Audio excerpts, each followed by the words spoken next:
So this week's dot point is the death of Mao Zedong and the end of the Cultural Revolution. Now, we've just come off Zhou Enlai dying on the 8th of January, 1976, and as we know, Mao dies at towards the end of that year.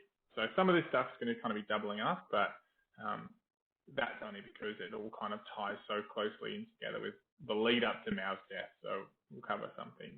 Again, popular resentment. Popular resentment directed at the gang increased, even as they stepped up their attacks against Deng. An increasingly ill Mao was unable to restrain Zhang, his wife, because she was going after Deng as a threat. She felt like he was the one really posing the biggest threat to her ability to take the throne. Probably not a throne. Take power after Mao's death. So nevertheless, the gang's attempts to posthumously denounce Premier Zhao, to prohibit the public displays of grief, and to use his death to attack Deng severely backfired. As you can tell by what looks very much like kind of court photos or the like, you'll see the Gang of Four don't turn out so well.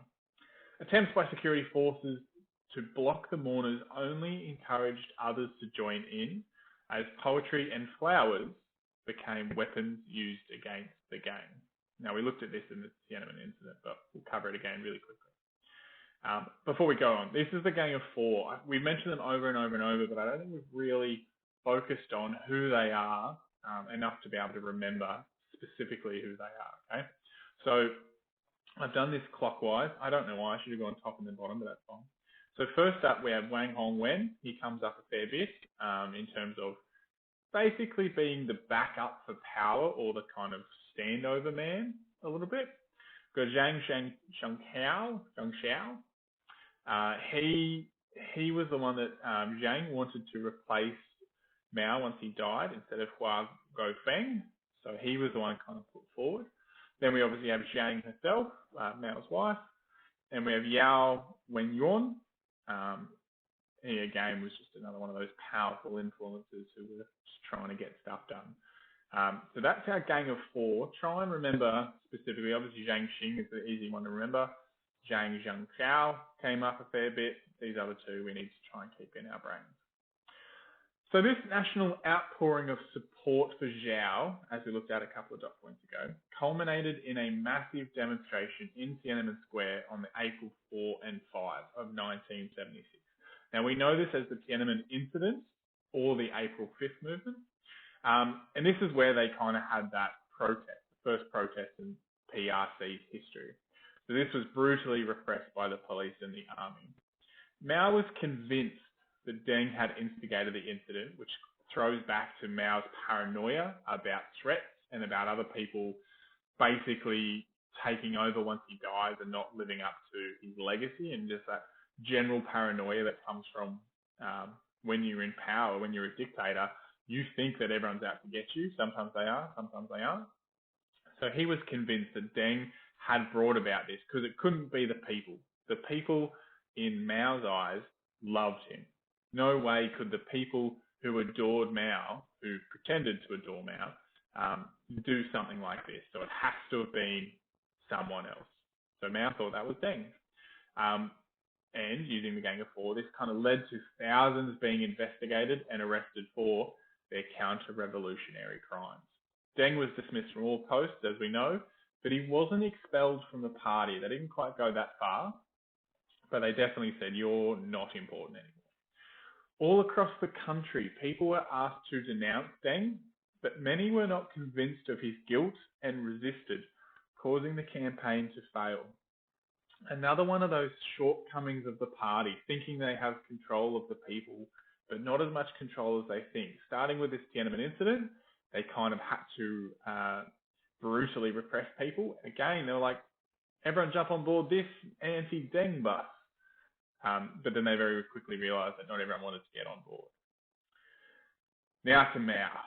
Mao's last official appearance was at the 10th Party Congress in August of 1973, after which he retired to his study suffering ill health. So that's his last official appearance in front of people. But he still continued to receive Politburo documents and giving his final approval on major decisions. So he was still in charge. He was still running the show, just not officially as the person going out and, waving and shaking babies and stuff. He had a medical team kissing babies, shaking hands. I should correct that, otherwise it sounds weird. He had a medical team constantly attending him at his villa in Zhongnanhai. The chief of Mao's security staff, 2 members of the Gang of 4, and Hua Guifeng, who was his eventual successor, I was thinking predecessor, that's the wrong way, took it in turn to check on the medical team to make sure they weren't doing any funny business. Zhang Xing often came in to criticize the medical treatment or to ask Mao to read documents. So she was present, just not necessarily the most positive of presences. By July, Mao's kidney function was poor and he was blind in his left eye, but was still alert enough to give instructions. So remember back to when he had to jump in the Yangtze River to prove how strong he was. This is part of the reason he was declining, and you can see his body is giving in on him. So that show of strength of swimming in a fast-flowing river was definitely in the background now because he is not having a good time because he's getting old. So he suffered through 3 heart attacks across the months of May, June, and September of 1976, and finally passed away in the early hours of September 9 at the age of 83. An official announcement was released at 4 p.m. that day. For most ordinary people, and I think this is fascinating, and it gives us such an insight into Mao's control and the society around him. But for most ordinary people, the reaction to the announcement of his death was not sadness, but rather shock and a sense of relief. Now, we remember back to Zhao and Lei, people were genuinely sad. They were weeping, they were going off to work with red puffy eyes. There was this really kind of national sadness. But for Mao, people were kind of just going, whoa, he's actually dead. That's a big deal for them, but more like, phew, our time with Mao is done.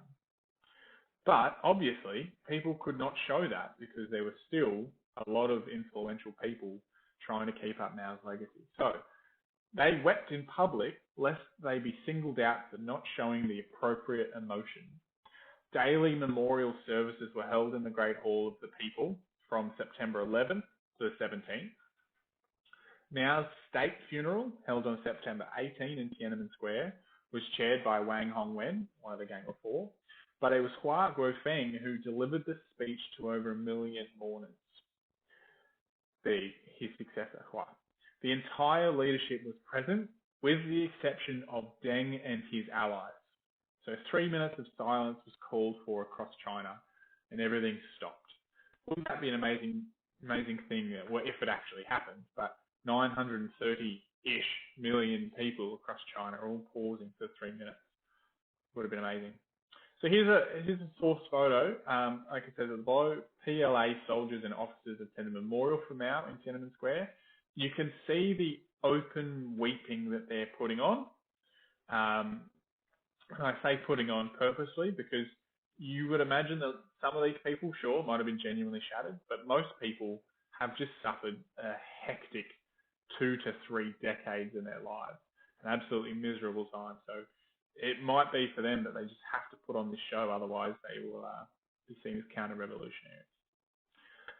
Mao's body was to be preserved and displayed in a mausoleum to be erected in the square, so Tiananmen Square, and it is still there to this day, okay, and is still there.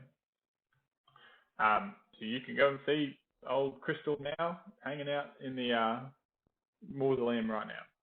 With his death, the Cultural Revolution came to an end, although it did not officially conclude until the 11th Party Congress in 1977. But you can think that with the death of Mao came the death of his ideas, death of his goals. Now, these next couple of paragraphs I threw in just to really sum up. This is a big deal. Mao has now died. Mao has been the main focus of this entire topic so far, and to try and summarize Mao into a couple of paragraphs is near impossible, but I thought to eulogize him a little bit as well. Let's break down his goals and what his legacy actually was. So for 28 years, Mao had led a quest for ideological purity in developing a Chinese communism that he hoped would shine as a beacon of hope for the poor and dispossessed of the world. He hoped to really hold up that proletariat banner, that torch of light for all those working class people who are being taken advantage of. He started with good intentions. His good communist intentions of, really helping out the working class. It just clearly didn't work very well. His two major programs, the Great Leap Forward and the Cultural Revolution, had killed well over 20 million Chinese people, dislocated the economy, education and society, and attempted to destroy all vestiges of traditional culture in the name of ideological purity. He had used his support as a bargaining tool to keep potential rivals disoriented. At the time of his death, which was, again, 9th of September 1976, he controlled the lives of about 930 million people. So he was drastically influential, but also in such a negative way. He was just,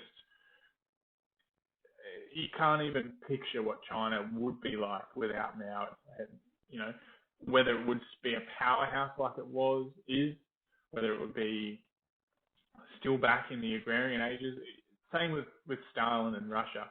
Both of these humans, they did so much damage. They did so much pain and torture to their people that they, it is no doubt, made huge leaps forward in modernizing both those nations, both China and Russia for Stalin, that it's so hard to picture what would have happened in those places without those people. They did so many terrible things, but also so much good for the country at the same time in modernizing and all that kind of stuff. It's such a fascinating comparison. It is undisputable that Mao's death signified the end of an era. Ordinary Chinese people were torn between veneration of the leader, or really loving, holding them up as a good person, who had dragged the country from a debilitating civil war to make it a global power, and grief for the missing face of a friend or neighbour who had been removed or murdered as that global power sought to maintain discipline and control over the lives of that citizens. And that's the comparison, is they saved China, but at the cost of China, which I think is a very relevant and continuing historical debate. It was this dilemma that Zhong Chang remembers in her autobiography Wild Swans, as told below by Frank Decotta, who's our historian of the topic. In schools, factories and offices, people assembled to listen to the official announcement. Those who felt relief had to hide their feelings.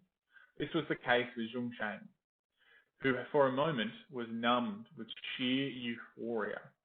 All around her, people wept. She had to display the correct emotion or risk being singled out. She buried her head in the shoulder room in front of her, heaving and snivelling. And this is a post by the official Chinese news agency, a photograph of 12th of September, during that time where they kind of had that open, how did I phrase it before? So where they're in the Great Hall, where they could just walk through for that daily memorial service between the 11th and the 17th. Basically, it was a chance for the people to walk through and pay their respects, one after the other, filtering through past Mao, so they could say their final goodbyes, I guess. It was released, so this photo was released with the following caption: peasants from Peking's outskirts, with boundless, profound, proletarian feeling, paying respects to the remains of the most esteemed and beloved leader, Chairman Mao Zedong.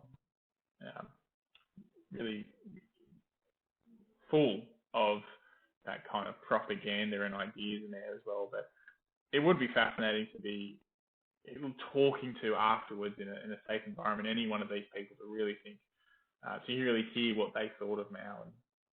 And yeah, so he's still kind of laying like that today. After Mao's death, the 16-member Politburo was divided into two clear groups: those who supported Jiang Xing and the Gang of Four, and those who supported Hua Guofeng. Although they were politically in the minority, the Gang of Four considered their path to full political control had been opened. They tried to use their influence in cultural and social institutions, including the radio and the press, as they've always kind of had their fingers in since before. Since before the Cultural Revolution, they had really used that press to get their message across. And they tried to assert what Zhang considered to be her own personal authority to gain control.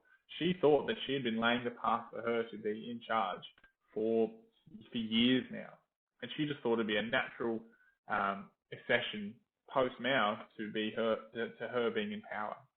She planned to maintain the radical ideological and policy direction of the Cultural Revolution, because we know they were quite conservative, and they were really the extreme side of what Mao wanted to achieve.